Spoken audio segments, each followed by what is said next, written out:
வணக்கம் மக்களே. நம்மளோட இன்ஸ்டா பேஜ் பார்த்துட்டு ஒரு சிஸ்டர் வந்து அவங்களோட ஹஸ்பண்டை அழகாக வரையணும்க்கா, எனக்கு வரைஞ்சி கொடுங்க அப்படின்னு கேட்டாங்க. கீழே என்னவன்னு எனக்கு வந்து எழுதியிருக்கணும் அப்படின்னு சொல்லியிருந்தாங்க. ஸோ அவங்களுக்கு எப்பயும் போல் நம்ம வழக்கம் போல் அழகாக ஃப்ரெஷ்ஷான நீடில்ஸு எல்லாத்தையுமே அவங்கள்ட்ட எக்ஸ்பிரி டேட் எல்லாமே காட்டிட்டு நம்ம வந்து டேட்டு போட வந்து ஆரம்பித்தாச்சு. டேட்டு போட்டெல்லாம் போடுறதுக்கு எவ்வளோ நேரம் ஆகும்னு கேட்குறீங்க இல்லையா? குறைஞ்சபட்சம் 2 hours ஆகும். ஸோ நீங்கள் வந்து அவசரப்படாமல் பொறுமையாக போட்டிங்கன்னா தான் அது உங்களுக்கு நல்ல லாங் ஸ்டேவும் இருக்கும். அப்புறம் திரும்ப ஃபேட் ஆகிடுச்சு அப்படின்ற கம்ப்ளைண்ட் வராமல் இருக்கணும்னா நீங்கள் கொஞ்சம் பொறுமையாக இருக்கணும். முன்னாடியே அப்பாயின்மெண்ட் நாங்கள் எதுக்காக சொல்கிறோம் அப்படின்னா, நம்மக்கிட்ட வந்து பிரிண்ட் அவுட் இல்லை. ஸோ அதனால் நீங்கள் முன்னாடியே வந்து சொல்லிடுங்க.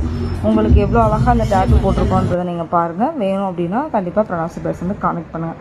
சிஸ்டர் ரிவ்யூ கொடுத்துருக்காங்க, அதில் ஆட் பண்ணியிருக்கேன், பாருங்கள். எனக்கு ரொம்ப பிடிச்சிருக்கு.